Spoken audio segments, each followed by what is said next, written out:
ট্যাবের টাকা গায়েবের পর এখনো পর্যন্ত ১৫০০-এরও বেশি পড়ুয়াকে টাকা দিয়েছে রাজ্য। আর বাকিদেরও দুদিনের মধ্যে টাকা দিয়ে দেওয়া হবে বলেই নবান্ন সূত্রে খবর।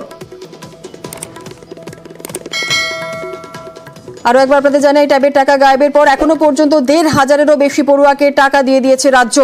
বাকিদেরও দুদিনের মধ্যে টাকা দিয়ে দেওয়া হবে, এমনটাই নবান্ন সূত্রে খবর।